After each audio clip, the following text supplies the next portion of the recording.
Hi, everybody. My name is Sonia Marie. As you may or may not know, this is the weekly rundown for March, what day is this? 18th, 2019. I'm so happy and honored to be here and that you are listening and prayerfully sharing with those that you know and love as well. My website is wordlifeastrology.com. That's wordlifeastrology.com. I write for Essence Magazine, so go on, check that thing out. Hi, Lana. Hi, everybody coming on in. I'm so glad you're here. If you don't know, because I've been like pushing it well all over this internet situation. I'm going to be in Silver Springs, Maryland on April 5th, 6th, and 7th with the good folks of Hollis Tree Incorporated. By the way, the 3-day pass is sold out, so there's no like dinner and then the workshop that you can get, but there are about 5 tickets left for you to just come to the workshop. So if you are in the area, the Silver Spring, Maryland, DMV area, come on through, please, and check a sister out. We have a lot of people that are coming. I'm so excited. The ticket sales have been really, really great. But again, there's a handful left. So if you're on the fence about it, jump off the fence and come on over to this side.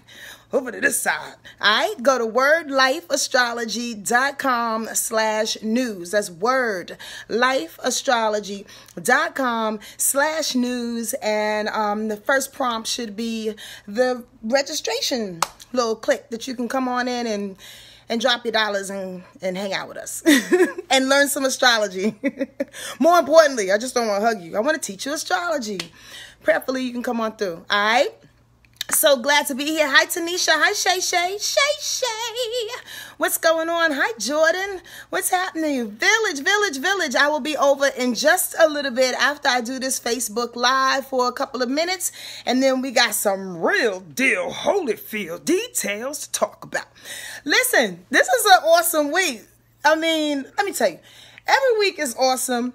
Even when it's not awesome, even when the shit feels like we're about to drown or jump off a building or run a marathon. I mean, regardless of what it is that you feel like, or I should say what the universe is throwing at us, it's always good in some kind of way in somebody's hood, right? But here's the real reason why I'm excited for this week that's coming up. And it's good and it's bad and it's indifference. Well, on Wednesday, we have a full moon in Libra, and also the sun goes into Aries. I want to get the right time, this precise time for you guys. The sun goes into Aries at 5:58 p.m. Eastern Standard Time. So yes, Aries season kicks off 5:58 p.m. Eastern Standard Time on Wednesday, the 20th. So that means spring equinox is here. Hi, Victoria. Hi, Phyllis. What's up?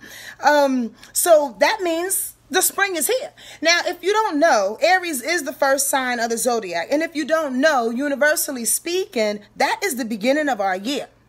You know, it's them other folks that kind of came up with this calendar year of January being the first vibration or the first month of our particular year. Well, according to the calendar, that is. But according to the universe now, the year really kicks off on a very general level. However, your personal new year is always your birthday, always your solar return, as we say in astrology, because the sun goes right back and returns right back to its original position.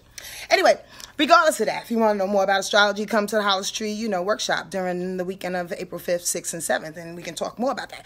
But this week, it's starting off, it's kicking off with the Aries sun. Now, we all know how crazy Aries people are. I'm joking. I'm not. But we all know how crazy that Aries energy is. When it comes in, it's like, boom, look who stepped in the room. Aries blowing down the door with inventiveness, with independence, with energy, with spark, with confrontation. Aries loves confrontation. And here's the reason why we talk about certain sun signs, right? every time we kick into that season. Because like I told y'all before, if you've joined me before, is that every season takes on a particular vibration and we get hit with it. It's like going outside and not being able to get hit by the sun's rays. Yeah, you're going to get smacked. It doesn't matter if you are an Aries, if you are Cancer, if you are Capricorn, if you are Aquarius. It does not matter what sign you are. You will always get knocked upside your head by the vibration and the rays of the season that we are in. So get ready to feel like a risk taker. Get ready to feel a little confrontational, prayerfully in a productive type of way, right? Get ready to feel alive again. Yo, Aries energy brings in such a juvenile, fun-loving, I like to say non-judgmental kind of feel. I love Aries people and Aries energy because this is what I always say, it cares so much about itself. Extremely self-centered. It has no time to worry about you and everybody else. That's that Aries energy for sure. But I like hanging out with them because they're not worried about how goofy I am, how crazy and loud I can be. You know, they're just worried about what they're doing, but they're always there and they're kind and they're considerate in their own way. That Aries energy is coming through. Now, bust it. At the same time, we have Libra, full moon. Now, the full moon, as you already know, maybe you don't, one or two people on here, the full moon is a swelling of energy, the swelling of emotional energy to be exact. So when we have a full moon, especially in Libra, it's about releasing all of maybe some extreme expectations you've had about partnerships, about those in the past, about those that could come in the future.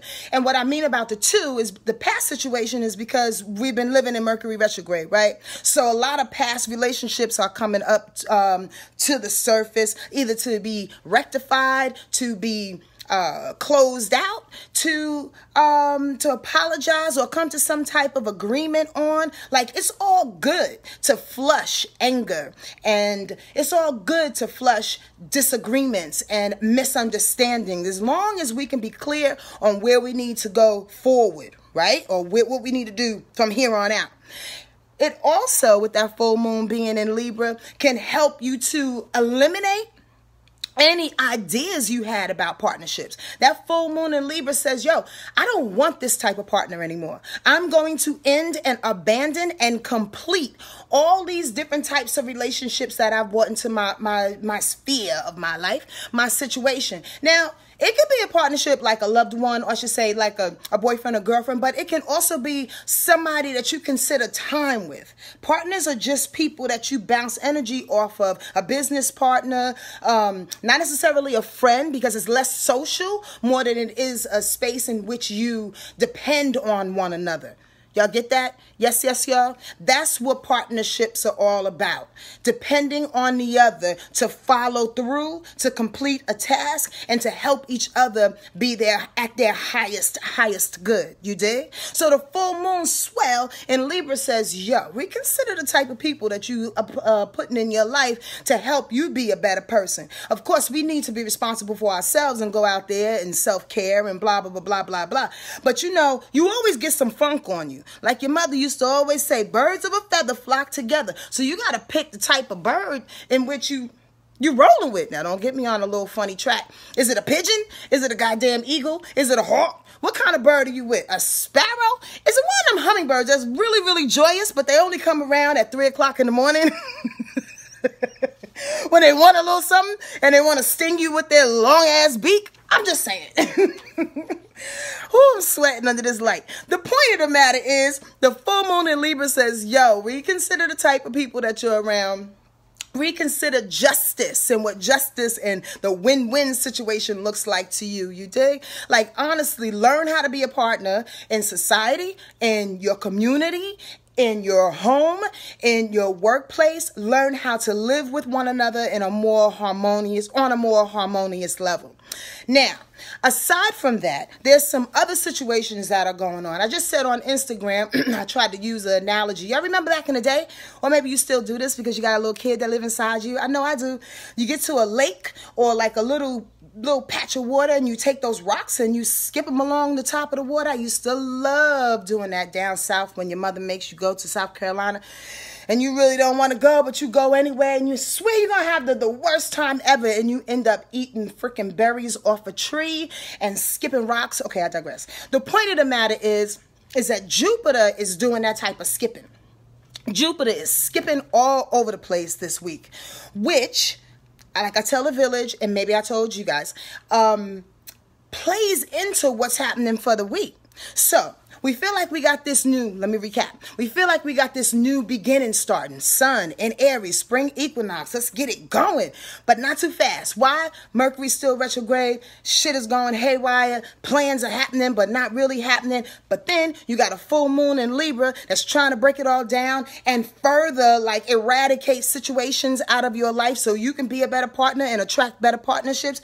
But then you got Jupiter. You got Jupiter skipping along the lake saying, Jupiter is the rewards and the blessings that come to our lives and optimism, right? It's actually going in and out of unfavorable and favorable aspects, which is going to make you feel like you on some goddamn meds. I'm trying to tell you. Reason being is because we want to start, again, something new. And then Jupiter's like, yay, we can do it. No, we can't do it. Yay, we can do it just one more day. No, fuck that. I can't do it now. I don't have the right money. I don't have the right situations. I don't have. Yay, we can do it. I'm optimistic again. Like in and out and up and down of this glorious but not so glorious feeling. Ooh, I'm not telling you to get on medication. I'm just saying you got to use prayer as medication. You got to use some type of internal fortitude this week with Jupiter doing its thing and all of these changes that are happening. At the end of the day, above and beyond everything else, from the broader perspective of life, you know in your heart of hearts that it always works out. I'm just cautioning you not to get stuck in those feelings of it not working out because I don't have the resources or there is going to work out. I see a possibility, but even that is a trick in itself, squirrel, because sometimes when we see a possibility, we run so far like headstrong into it that we miss, we trip, we bust our front tooth, we got to go to the dentist, we look fucking crazy, we don't attract the dude that just walked by because he was a cutie and we're like, damn, I busted my tooth, I shouldn't have done that. The point of the matter is that not every surefire path is your path. We're still in Mercury retrograde. So even as Jupiter goes in and out of these possibilities and these wonderful things, I want y'all to remember that nothing is for you until it's for you. You've done the work. You're doing the work. Believe in yourself and the idea that you are bomb. Not the idea, the freaking actuality that you are bomb. And everything that you put out is what you're going to receive. All your heart's desires are coming towards you quicker than quick, faster than what you know. And oftentimes as human beings, if we move too fast out of the path of it, it can't hit us. So relax. And know that power is already within you. All you're doing is opening up and allowing it to come. I hope that makes sense. I really, really hope that makes sense to you. And before I go, because I don't want this to drag out too long, I have to make this point because I keep hearing to make this point. There's something happening with Venus this week. And that's going to be on Thursday. Bust this. Venus is the planet of money, value, quality, but mainly female energy, right? It is going up against Mars, but then it's going to be in a harmonious aspect with Jupiter. That's that skipping of the rock, and then all of a sudden a fish comes out and blocks the rock and knocks it off to the other direction. It's like that fish just destroyed the whole path. Here's the point. Not destroyed, but check it out. The point is that the way I heard it, this feminine energy that's coming on the planet And I just got off the phone with a wonderful friend of mine, and we just went back and forth about that feminine energy, especially in men, right?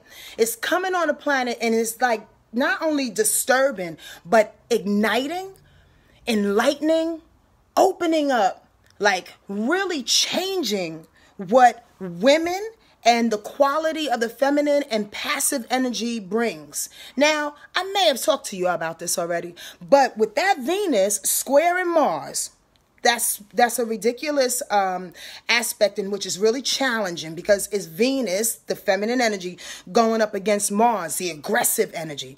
There you go. Boom. It's like, I got analogies for days. It's like the 6 foot tall girl in the neighborhood fighting the 5 foot dude who thinks he's gonna knock her down, and then she just squashes him. The point of the matter is, y'all can't fight. There's no reason to fight, right? Because the female is the female, and that dude better not lay hands on her. The bottom line is that respect, the quality, the wisdom, the energy that Venus is bringing. So then Venus can step to the side when that masculine Mars energy wants to pass it by. Now, here's the skipping of the rock and the goddamn fish intercepting it. Venus is also sextile in Jupiter. So sextile is really harmonious. So that feminine energy, if given its light and its permission to shine, if given its duty to be the best that it can be, can bring so many wondrous opportunities to people of the whole planet. I'm serious. It's almost like if mama gets fed, everybody's getting fed. Women don't do that. It could be a stranger on the street who has food, and she sees everybody else's children. She's giving the kids the food. She will go hungry. That's what women do. That's what feminine energy does. That's what passive, internal, intuitive energy does. It feeds in the way that you can't even see, but you wake up being a better person with your skin clear, with a great bowel movement, and your hair looking tight as hell. The point of the matter is that we have to learn to receive our energy from an internal perspective and stop looking for outside rewards. Stop looking for the rewards that look shiny and new. Stop looking for the rewards that look like muscles on muscles walking down the red carpet. It's playing out, y'all. This whole patriarchal masculine system is falling. It's dying. It's not coming back, not in our lifetimes. So we might as well just balance off with this feminine energy, watch the rock skip, and lay back knowing that tomorrow is going to be the best day that you're going to have. Trust yourself if you don't trust me, and above all, trust God. Watch what's happening. You'll see. I love talking to y'all. I love bringing it to you, but I got to go. Take care of yourself, and I hope to see you in the DMV area April 5th, 6th, and 7th. Please go to my website. There's 5 tickets left at wordlifeastrology.com/news and register. All right? Facts, Salima. Facts, young lady. Take care of yourself.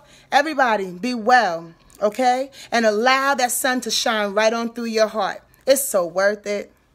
Bye.